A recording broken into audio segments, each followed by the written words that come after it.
Okay. My name's Em. You're listening to KUCU916 radio station Sacramento on live365.com. Come see me at Harlow's on July 9th. Here we go. All right, welcome back to KUCU 916 radio station Sacramento. Hey, we have a recording artist, an award-winning, classically trained pianist. She's a guitarist, songwriter, producer, and she has a 4-octave voice range, which is unheard of. Welcome to the show, EMM's Emma Norris. Hey, Emma, how you doing today? I'm great. Honestly, you can just call me Em. Everyone calls me Em. All right. Thank you so much, Em. You know, I'm really excited to say you're coming to Harlow's here next week. And man, in Sacramento, we are really excited to see your show. Not only have you got some of the best just music-wise, you know, what's it like coming to Sacramento and being on tour right now? You're on the Dumb World Tour. And explain how that's going and what you're bringing to Sacramento. The tour is phenomenal. It's a blast. We're tired all the time, working very hard and having lots of fun, meeting incredible fans every night. The show's really, really fun. It's like very high energy, dance heavy. Everything is clown themed. So it's like very over the top and theatrical. Think like early Gaga. It kind of sounds like Charlie XCX and Nine Inch Nails had a baby. And then I also shred on lots of instruments. So there's definitely like a really cool musicality element to it as well. Yeah, you know, man, I've been watching some of your not only just videos, what you bring out to the theatrical side of some of the videos, but you can play. You can play like every instrument think of. What was your inspiration? I know at an early age, you played. I know you went to New York. You know, what was that like from like learning those instruments now and combining the new technology now? And man, your stuff is so fast and cool. You know, it's like, what is that as an artist and a musician? How does that work? I've been playing since I was really little. So both my parents are classical musicians. So my whole background is like classical music. So when your parents are classical musicians, they usually put you in piano lessons when you're 5. And that's what happened to me. And immediately started writing my own songs and then started playing guitar a few years later. And it's just, then I started producing myself shortly after that. So it's always been something that's not really a choice for me. It's more of a compulsion. It's super fun. Yeah, you know, as you write songs, it seems like a lot of your songs, are they from like personal experiences that you write some of these things? Or, you know, I know your current content, so to speak, I know it's more of about empowering, women and it's got a good message to it. But you've got jam and music behind it. How did you mix, that in with your message? I think for me, the message is always the same. Sometimes I write as a character, sometimes I write as myself. My latest projects, Emerald, Ruby, Sapphire, and Black Diamond, they're all written as a character. So right now, the album I'm on is called Black Diamond, and she's like an insane psychopathic supervillain. So it's really fun to like write from her perspective and say things that maybe I personally wouldn't say. But the thread is that kind of links it all together, like you said, is just helping women find their self-worth and helping people who maybe don't fit in or feel like misfits realize that what makes them weird and different is what makes them incredible. Yeah, I was looking at even some of the background, some of the venues and stuff like that. Is not everybody understands that. Not everybody understands it. There are, and I'm not surprised because there's so many different theatrical, I'll say, impressions of music. All artists are doing it. Why is it sometimes when you're not such a big band or a big show, why do you get more scrutiny than any others? Because it seems like, like our venue will love it. Sacramento will love this, love it.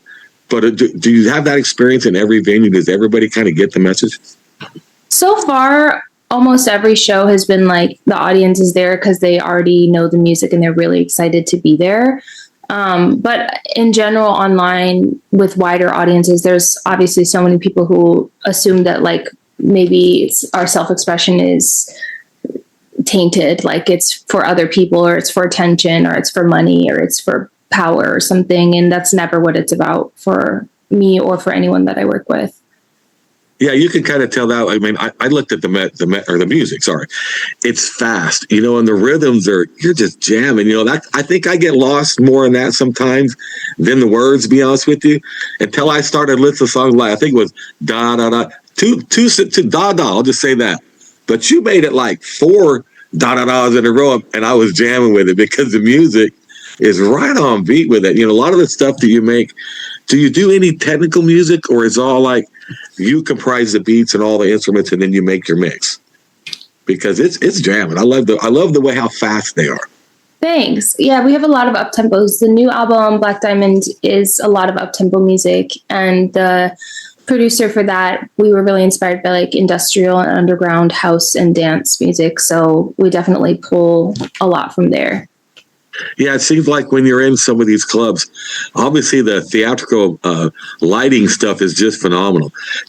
I noticed you even before your shows, like, do you guys try out dancers and get like, I noticed you get exactly what you want in your show. You know, how does that process work from being a musician artist to producer showing the show, and then you're the one creating that content? How do you wrap it all together and make a presentation out of it?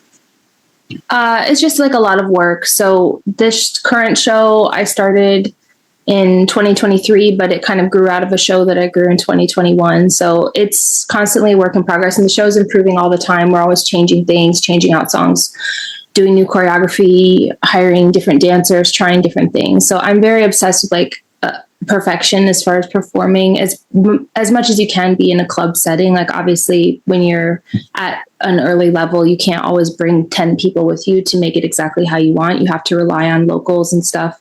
So it's not always perfect, but I definitely pour every ounce of my energy into making it as solid as we can. Yeah, it seems like it's fun watching it where it's not just music, it's a show. You know, and that's what I want to go into, like a club where you go in and see, you know, because everybody just hear music. You go in your car and hear music. We play music, but we don't play the experience. What is it like? Do you watch that back and say, hey, this fan experience, let me go to the next one to the next level? How do you give the fan his experience, I guess you'd say, you know, lightning, because I watch different music videos you have. Those videos are just crazy sick. They are pretty cool to watch. You know, so if you're watching your music and videos, I was trying to find more. It's like, man, don't give me a full sound. I want the video. Do you guys like make more videos, or is like, how do you do the video side of it?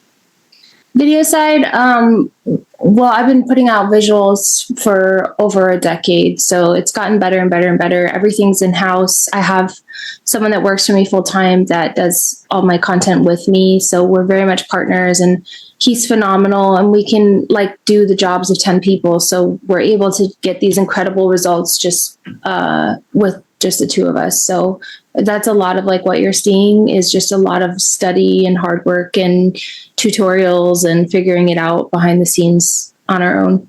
Yeah, it's good stuff. You know, a lot of musicians like write, and it's hard to become, you know, doing all pieces. And you've done that since an early age. You've always been a proponent of your own content, which that's kind of why we are here. And you made a statement, I think about 2 months ago, or maybe 3 months ago, I read this and it was like, man, it's dead on what I do.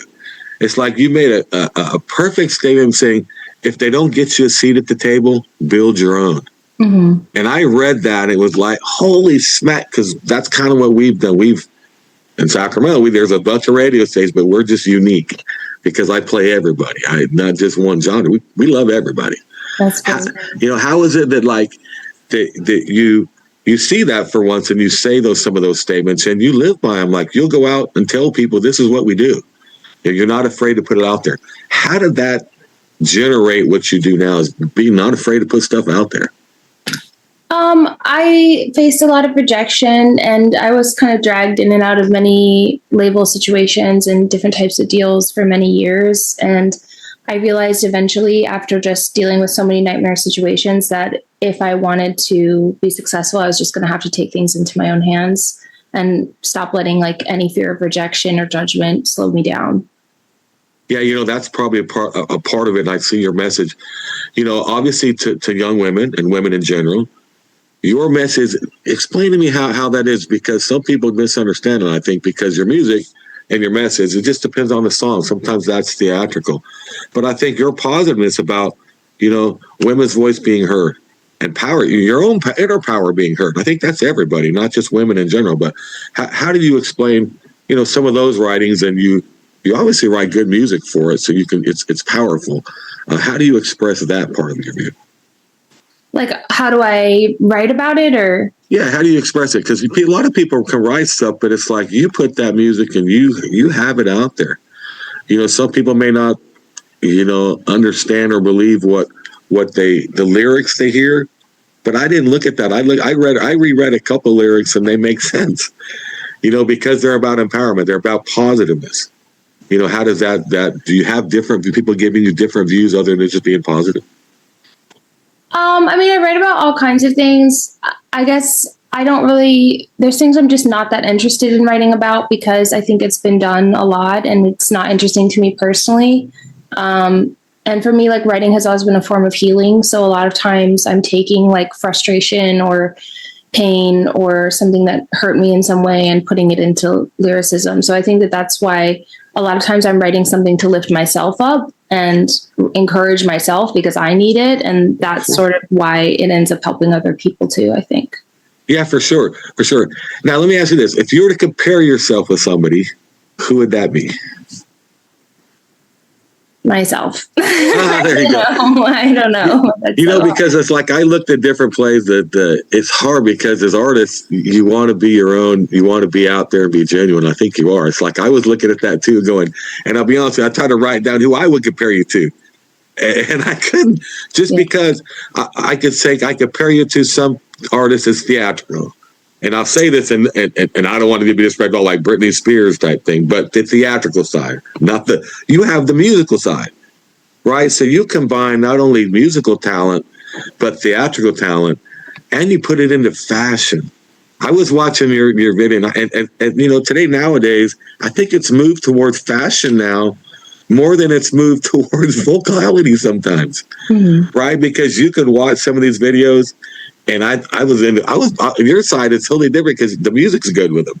You could watch some of the music's not quite up to par, right? So that's why it was hard. Like Lady Gaga, I would say maybe because your I think talent is pretty close to that.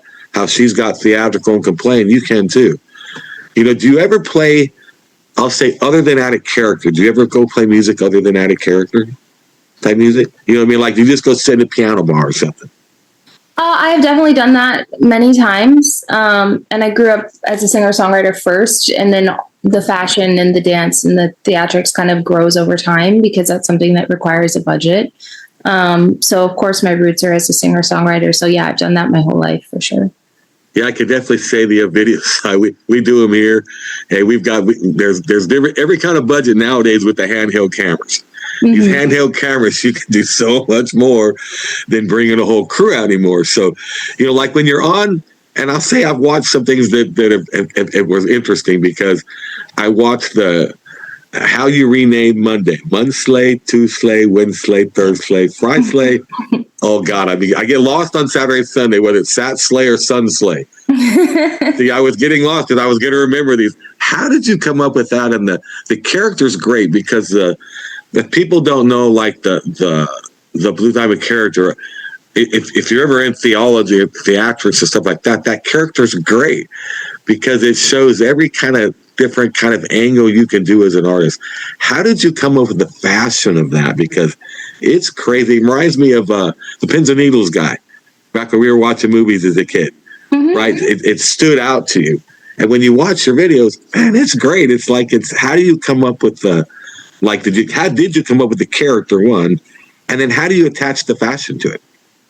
Yeah, I came up with the character and she's very inspired by drag and cosplay and horror. And a lot of the inspo is because I think when I started to become more successful, people would say like, you sold your soul and you're so evil and you're demonic and you're this, like they would just say horrible things. And I was like, let me just like lean into that as a character, because when women are successful, a lot of times people say horrible things about them regardless. So it's kind of like a campy representation of that. And it's all meant to be tongue in cheek and make you think and kind of horrify people a little bit and upset them, which I already kind of naturally do in or out of costume, being an autistic woman. So I think, yeah, for me, it was very natural and definitely inspired by Got Milk and all these incredible artists who are huge in the drag scene. Definitely pulled a lot of inspo from them. Well, I think Sacramento as well is that way as well too. We're very inclusive for artists, it's probably one of the easiest places to come and play because we don't care. Like, especially our station, I got asked later how politicized we're not. Because I don't have that much time. I believe what I believe. I let artists believe what they believe. That's why everybody comes to our station because we like having artists to have their own opinion. We're a community station that has I have shows. I have a Metal God show. Oh, that's cool. And you have to look on our site. He's an older gentleman, but he's got some red goggles that are pretty cool, right? And he'll tell you it's cool. Love it. So like we have the metal hour, I have hip hop hour, country hour, different, just whatever Friday night is. And we have a sushi restaurant or a barbecue restaurant here we call Moo Cow. Must Be Cow. And so we have Must Be Cow Tuesdays. That's awesome. Every hour, we give them free commercials and we put their commercials on. So we try to really base community and then now you're on board with us. Yeah. So now you're on board, and I can't wait to see you at Harlow's next week. And it's going to be kind of fun because a lot of your music is you play fast rhythms. Was that something like it's all like dance music? It's so fun to listen to that you can kind of get caught up in dance a little bit, in that euphoria because you guys do a pretty good light stage too. I understand you guys, put on a pretty good show. And I'll give this. What is your best spot so far that you've done a concert in? What venue or what place have you been so far? Did you just love to do? Oh man, we've done a lot. We've done almost 30 shows of this show so far. But for lighting and sound, like we're using the locals. So a lot of it just depends on the club and kind of what their capabilities are. And if they had time to learn the show ahead of time or if they didn't, which, changes every night. I will say like we played a place in Tampa that was phenomenal. Their lighting was phenomenal. Their sound team was phenomenal. We've had a lot of great shows. Well, that seems like that's the good thing now is, do you have, like, I know you travel pretty close to where your cities are, right? So you're not like traveling a long way per show. Is that it? Do you guys take a day or so per show, or how do you guys do that? We did the whole country, and we also did a lot of Canada. And then I shouldn't say what we're doing after this, but we're traveling quite a bit, and it is a very grueling schedule, but we're trying to do 2 weeks on and then like a week or two off, 2 weeks on, 2 weeks off, or like just trying to give breaks between, because I'm on the spectrum. It's very overstimulating for me to go much longer than 2 weeks. Oh, absolutely. It kind of seems like you need a little break every now and then too. That's kind of cool. You got to time your breaks at good spots. Sacramento's a great spot. You can come stay all here. You can come hang out with us all week long. Thanks. Okay. My name's Em. You're listening to KUCU916 Radio Station Sacramento on live365.com. Come see me at Harlow's on July 9th.